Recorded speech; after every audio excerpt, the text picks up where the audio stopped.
इसमें हमने ये सीखा कि प्रथम पुरुष के रूप तीनों लिंगों में चलते हैं।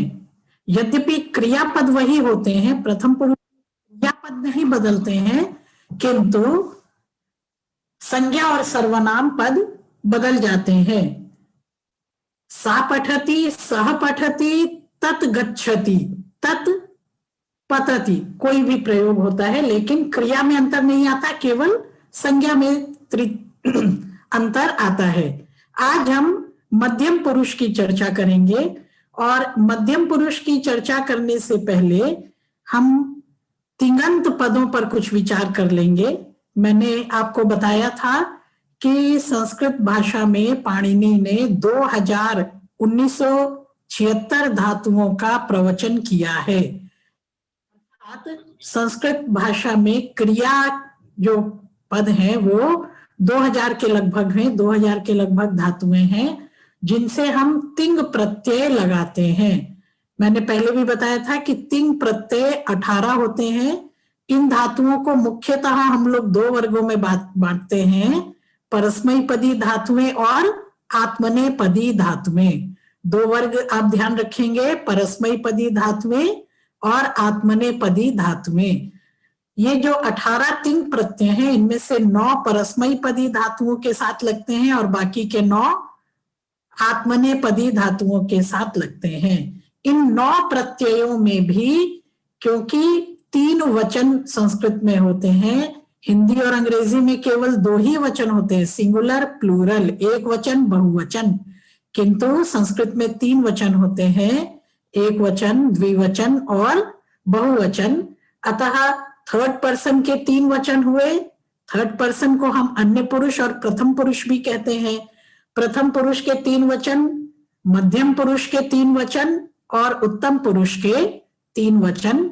इस प्रकार से 9 प्रत्यय प्रत्येक धातु के साथ परस्मै पद में लगते हैं, और प्रत्येक धातु परस्मै पदी नहीं होती, कुछ धातुएं आत्मनेपदी भी होती हैं। 2 मुख्य वर्ग हैं, और कुछ धातुएं ऐसी हैं जो उभयपदी होती हैं, जिनके रूप परस्मै पद में भी चलते हैं और आत्मनेपद में भी चलते हैं। अभी हम लोग केवल और केवल परस्मैपदी धातुओं का अभ्यास करेंगे। आत्मनेपदी और उभयपदी धातुएं हम बाद में सीखेंगे। तो परस्मैपदी धातुओं के रूप आपने अपने मुझे लगता है माध्यमिक कक्षाओं में जिन लोगों ने संस्कृत पढ़ी होगी उन्होंने अवश्य सीखे होंगे। तो आइए कुछ धातुओं के हम लोग तीनों पुरुषों में और तीनों वचनों में परस्मैपदी धातुओं के रूप हम याद करने का प्रयास करते हैं। मान लीजिए एक धातु है पठ। पठ का मतलब होता है पढ़ना। पठ धातु के प्रथम पुरुष के रूप होते हैं पठति, पठतः, पठन्ति। पठति, सह पठति, वह पढ़ता है, तौ पठतः, वे दो पढ़ते हैं, ते पठन्ति, वे सब पढ़ते हैं। अब मध्यम पुरुष में रूप होंगे त्वम पठसि, तुम पढ़ते हो, युवाम पठथः, तुम दो लोग पढ़ते हो, यूयम पठथ, तुम सब पढ़ते हो। अब हम आते हैं उत्तम मध्यम पुरुष को हम सेकंड पर्सन कहते हैं। इंग्लिश का जो सेकंड पर्सन है उसको हम संस्कृत में मध्यम पुरुष कहते हैं। लास्ट में हम लोग अपनी बात करेंगे, क्योंकि ये निस्वार्थ भाव को बढ़ावा देने वाली संस्कृति है। इसकी जिसका जिसका जिसका जो है प्रतिबिंब हमारी भाषा पर भी आता है। इसलिए हमारे वैयाकरणों ने भी स्वयं को, अपने आप को, मैं को सबसे अंत में रखा है। उत्तम पुरुष कहते हैं इसको अहम पठामि, मैं पढ़ता हूं। हम दोनों पढ़ते हैं आवाम पठावह, हम सब पढ़ते हैं वयम पठामह। आइए और धातुओं के साथ भी हम इसको देखते हैं। गच्छति, गच्छतः, गच्छन्ति, गच्छसि, गच्छथः, गच्छथ, गच्छामि, गच्छावः, गच्छामः। ये परस्मै पद के 9 रूप गम धातु के हुए। आइए और धातु से चल। चल मतलब चलना। चलति, चलतः, चलन्ति, चलसि, चलथः, चलथ, चलामि, चलामः। वद धातु का मतलब है बोलना, सह वदति वह बोलता है, वदति वदतः वदन्ति, वदसि वदथः वदथ, वदामि वदावः वदामः, भ्रम घूमना, भ्रमति भ्रमतः भ्रमन्ति, भ्रमसि भ्रमथः भ्रमथ, भ्रमामि भ्रमावः भ्रमामः। अब हम एक और धातु देखते हैं जिसका आपको आपके अनुवाद में या भाषा के प्रयोग में, बोलने में बहुत प्रयोग आएगा। वो धातु है अस। अस का मतलब होता है होना। अस्ति है, अस्ति का अर्थ होते वह घोड़ा है, सह अश्वः अस्ति, वेदो हाथी है, तौ गजौ स्तः, वे सब मनुष्य हैं, ते मानवाः सन्ति, अस्ति स्तः सन्ति। ध्यान करेंगे, अस्ति एक के लिए है, स्तः दो लोग हैं, सन्ति दो से अधिक वस्तुएं या व्यक्ति हैं तो सन्ति। और मध्यम पुरुष में उसके रूप बनते हैं त्वम असि तुम हो, युवाम स्थः तुम दोनों हो, यूयम स्थ तुम सब हो, मैं हूं अहम अस्मि हम दोनों हैं, आवाम स्वः वयम स्मः हम सब हैं। अब इसमें द्विवचन में अ हट जाता है, ये स्पेलिंग की दृष्टि से, वर्तनी की दृष्टि से आप याद रखेंगे। अस्ति अ दंत्य स आधा त में ह्रस्व अस्ति, स्तः आधा दंत्य स त में विसर्ग स्तः, संति स आधा न त में ह्रस्वीकार, थोड़ा सा ये इस प्रकार से अंतर आता है। इसी प्रकार मध्यम पुरुष में असि स्थः स्थ, अस्मि स्वः स्मः। तो यहाँ पर केवल अ का प्रयोग एक वचन में होता है, अस्ति असि और अस्मि में। बाकी सब में क्या होता है, द्विवचन और बहुवचन में से अ हट जाता है इसके रूप में। फिर से आप सुने, अस्ति स्तः सन्ति, असि स्थः स्थ, अस्मि स्वः स्मः। इस प्रकार से मैंने आपको परस्मैपद पद के 9 प्रत्यय, तिंग प्रत्ययों के बारे में अनेक धातुओं के साथ इनको चलाकर, इनको लगाकर मैंने आपको बताया है। इस प्रकार से बहुत सारी धातुएं, लगभग 1000 धातुएं हैं जिनको आप इसी प्रकार के रूप चलाकर आप इनका प्रयोग कर सकते हैं। ये जो ती तह अंति सी था थ आमी आवह आमह जो है, ये इसको हम वर्तमान काल कहते हैं। हम अभी प्रेजेंट टेंस की बात कर रहे हैं और प्रेजेंट टेंस को संस्कृत में पाणिनि ने लट लकार कहा है। लट में ट हलंत होता है, लट लकार यानी वर्तमान काल। पठति पठतः पठन्ति। आइए कुछ वाक्य हम लोग देखते हैं।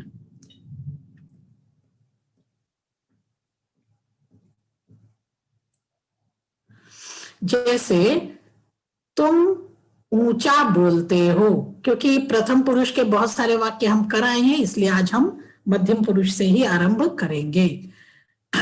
तुम बहुत जोर से बोलते हो, संस्कृत में कहेंगे त्वम उच्चैः वदसि, तुम दोनों अच्छी तरह हो।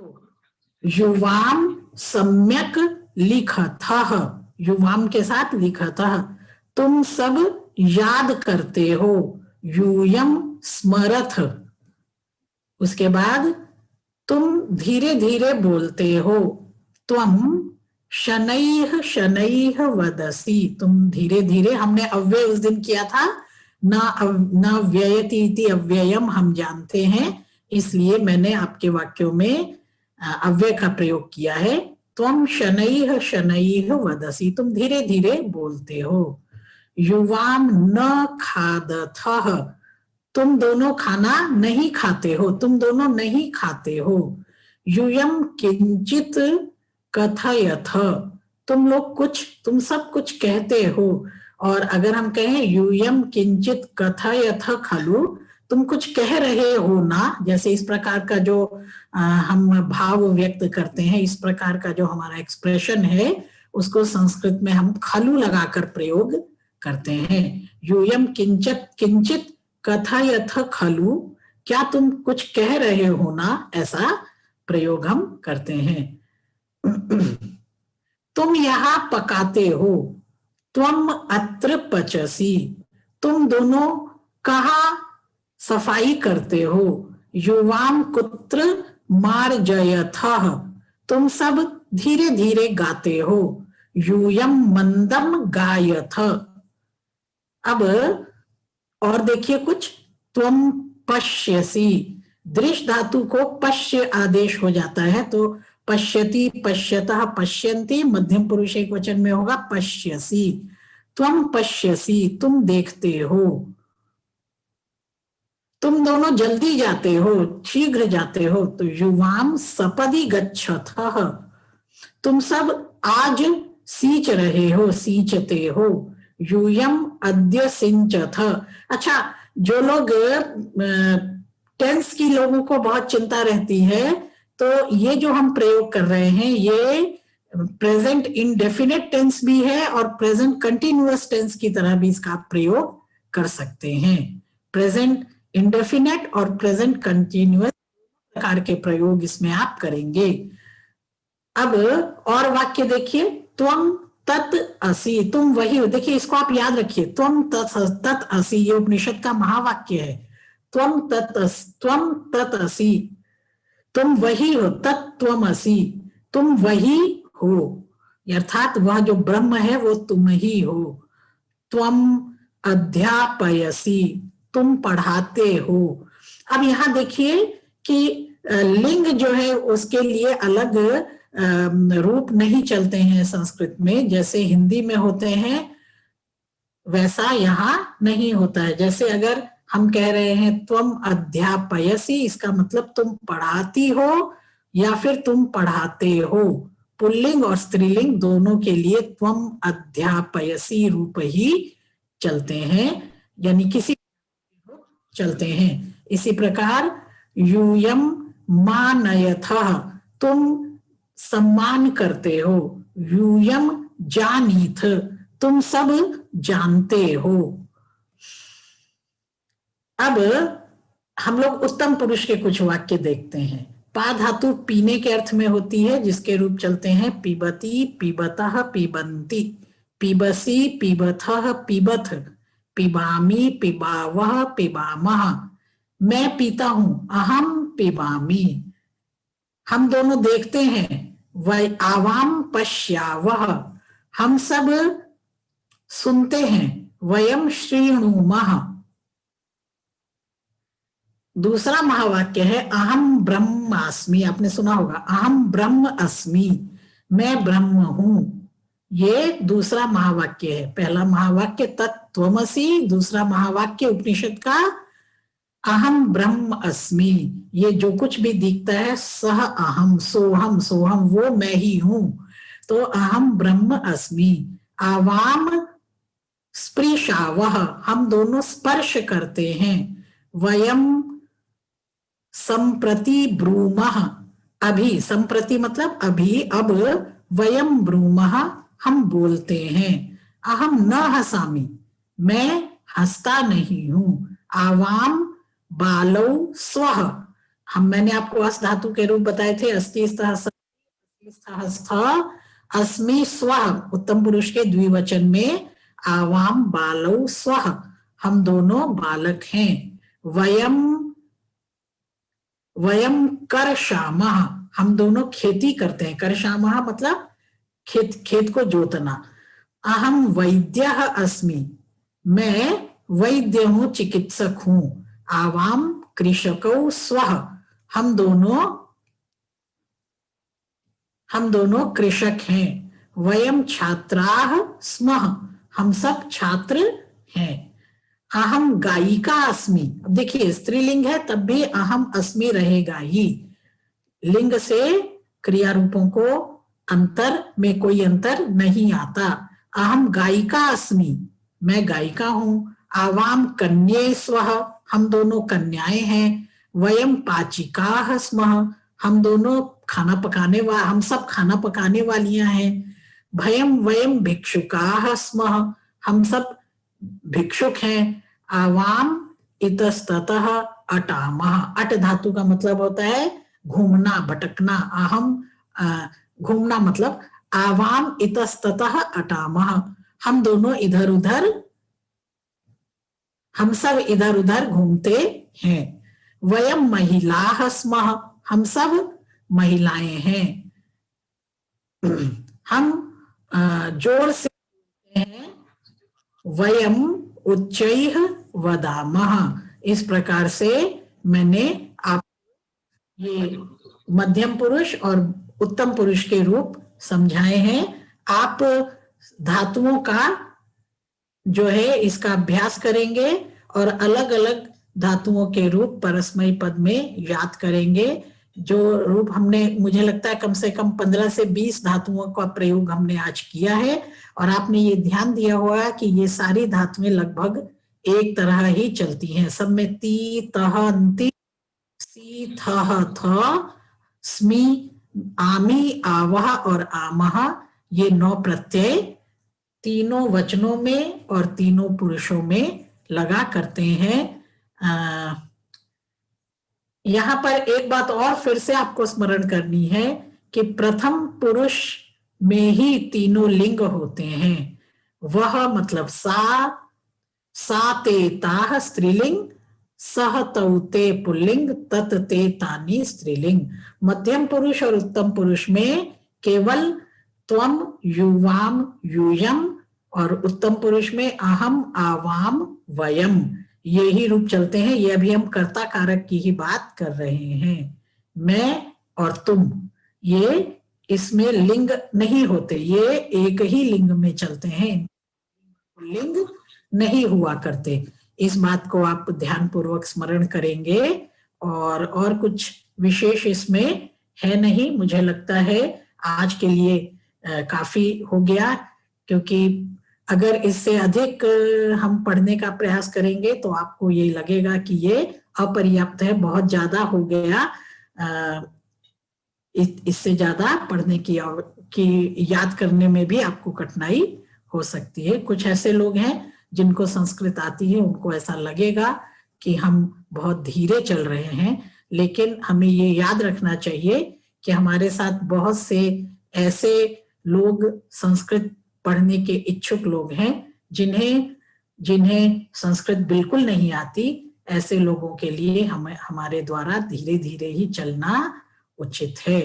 तो अब मैं चाहती हूं, अगर आपका कोई प्रश्न हो तो आप मेरे से इस संबंध में कर सकते हैं।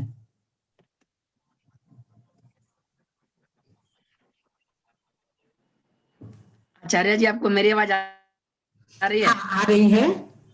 एक वाक्य आपने बोला था कि तुम धीरे धीरे बोलते हो। हाँ, तो वहां पे त्वम शनैः शनैः वदसि, ये सही रहेगा, या त्वम मंदम मंदम वदसि, ये सही रहेगा? दोनों सही रहेंगे। दोनों। मंदम मंदम का मतलब आपकी वॉइस धीमी है, आपकी ध्वनि धीमी है। मंदम मंदम।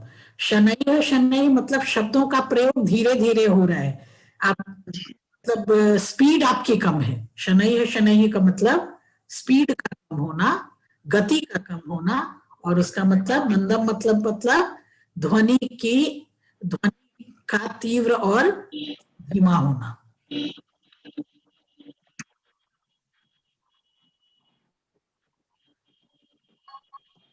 आप किसी को कुछ पूछना है?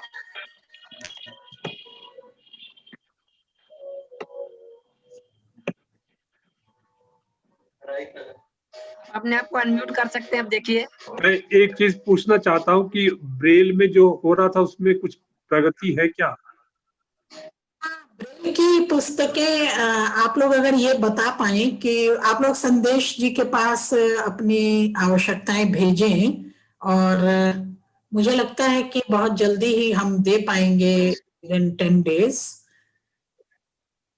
ठीक है, बस मैं क्योंकि जब तक किताब नहीं आती तब तक ये सब लिख पाना, याद कर पाना बहुत आसान नहीं है। कम से कम ब्लाइंड लोगों के लिए भी नहीं है, और जो लोग देख सकते हैं उनके लिए तो बहुत सारी किताबें उपलब्ध हैं। उनकी बात अलग है। हाँ उनकी बात तो अलग है जी।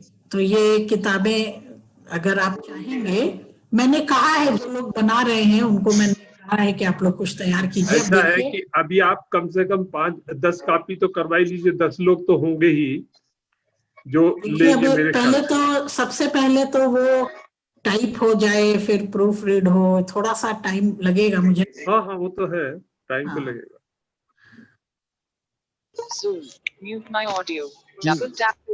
वो कौन सी व्याकरण की किताब है आचार्य जी जो आप टाइप करवा रही हैं ब्रेल में?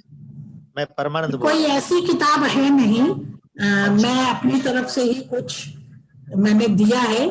मैंने कुछ नोट्स अपने व्याकरण के बनाए हुए थे, वही मैंने इन लोगों को टाइप करने के लिए दिए हैं, तो वो टाइप कर रहे हैं। देवभाषा प्रदीपम नाम से एक व्याकरण है मेरे पास, छोटा सा, मेरा ही व्याकरण है जी। एक ऐसी किताब है आचार्य जी जो मैं बताना चाहता हूँ अपने साथियों को जो दृष्टिबाधित बताइए। साथी हैं हमारे, वो सरल संस्कृत व्याकरण, वो बहुत ये अच्छी कहाँ किताब उपलब्ध है? कौन सी प्रेस में उपलब्ध है जी। ये ब्रेल में, परमानंद जी ये ब्रेल में दिल्ली स्थित उपलब्ध है जो क्या? रोहिणी का AICB ब्रेल है में किसी और कहीं इंडिया उपलब्ध का। है क्या? जी सर, जी सर, ब्रेल में है। कहाँ है ये? ये दिल्ली स्थित रोहिणी में AICB अच्छा, है, ऑल इंडिया AICB में। Conference of the blind. ठीक है, तो आप वहां भी संपर्क कर सकते हैं और यहाँ भी ले सकते हैं। नहीं आपका तो ठीक है, कुछ हमने आपका तो कुछ अपने हिसाब से कुछ नोट्स जो मुझे नहीं लगे। ठीक है, आपका तो बहुत ज्यादा उपयोगी है, लेकिन मैं बता दिया अपने साथियों को कि कोई लेना हाँ चाहे ठीक है, अच्छी बात है। तो वो ले सकता है। ये परमानंद जी कितने वॉल्यूम में है ये? सर 4।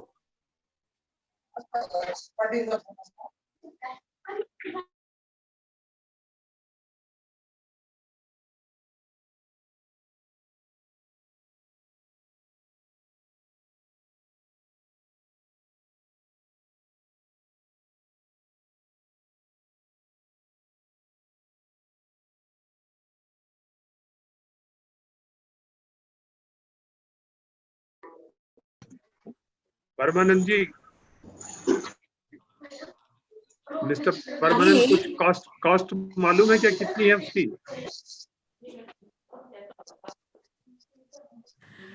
अभी अगर आप लोगों को कुछ नहीं पूछना है,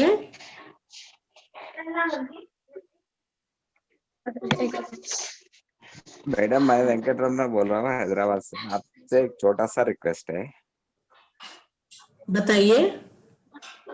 मैं कुछ क्लासेस इकट्ठा किया है वो, लेकिन वो तेलुगु में है, हिंदी में नहीं है एक्सप्लेनेशन।